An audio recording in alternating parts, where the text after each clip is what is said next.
Item Number: SCP-382. Object Class: Euclid. Special Containment Procedures. SCP-382-1 is to be stored in a standard site containment room, inside a 1.5 by 1.5 by 1.5 meter plexiglass box of 5 cm thickness, at minimum. A video camera is to be kept trained on it at all times, though this is merely for observational purposes. Due to the area of influence and deleterious nature of SCP-382's effect, it should only be removed from its enclosure for testing purposes, with staff observing from a remote location. The manifestation of SCP-382-2 has so far been confined to SCP-382-1, and therefore requires no special containment procedures beyond those already in place for SCP-382-1. See Addendum 382-A. No personnel, Class D or otherwise, should interact with SCP-382-1 for more than 2 hours, unless accompanied by at least one armed agent.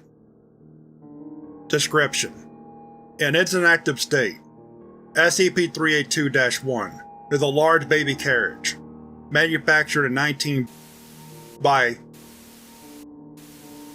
and of England. Its age shows. Metal components are heavily rusted. The rubber of the tires is brittle, and the cushion is missing.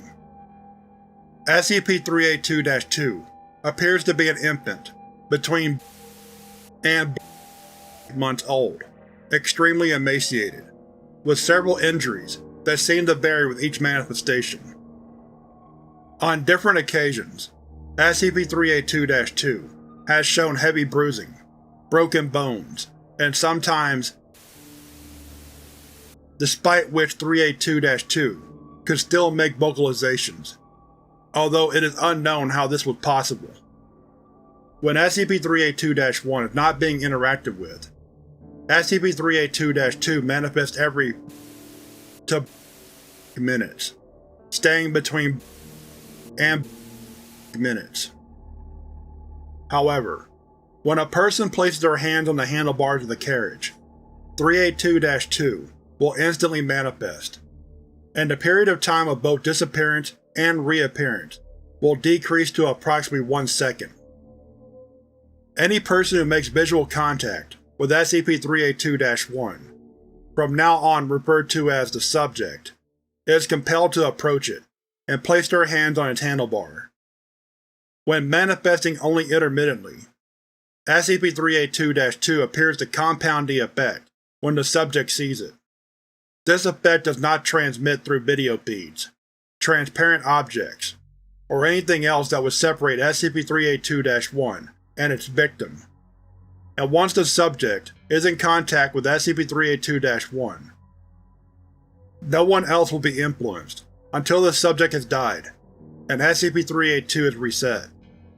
As soon as the subject comes into physical contact with SCP-382-1 and SCP-382-2 is manifested, they appear to enter a trance, in which they will propel SCP-382-1 in a small circle and make noises directed at SCP-382-2, apparently intended to be soothing. As time passes, the subject will begin to weaken, and their body will begin to degrade, while SCP-382-1 slowly begins to take on a newer, shinier appearance. Rust will begin to flake off, revealing shiny metal underneath. The rubber wheels will become more supple, and a velvet cushion will appear inside. At the same time, each successive manifestation of SCP-382-2 will appear with fewer and fewer injuries, while looking less and less emaciated. The subject will continue to interact with SCP-382 up until just under 2 hours, at which point they will perish, due to massive, widespread organ failure. As of yet, no subject has lasted for more than 2 hours. See Addendum 382-A. Once the subject has perished, SCP-382-2 will disappear, and SCP-382-1 will return to its former, derelict appearance within 30 minutes. Addendum 382-A. On 2000, my research team and I began testing to determine whether a person of sufficient youth and physical fitness could sustain interaction with SCP-382 past the 2-hour mark. D-382-GTF-87I was chosen for his age, only years, and because he had been a physical trainer prior to and kept in shape throughout his incarceration at. His exposure to SCP-382 proceeded as normal, though the physical degradation appeared to progress at a slower rate than previous test subjects.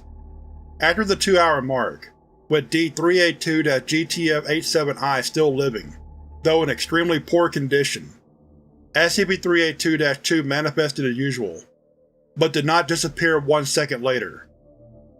SCP-382-2 then, consuming the then mummified corpse of D-382-GTF-87I, and proceeded to… Fortunately, only one other Class D was killed before SCP-382-2 was terminated by Agent. But the event has necessitated the amending of the SCP-382-2 Special Containment Procedure somewhat. I don't feel this warrants a change in classification level. Dr.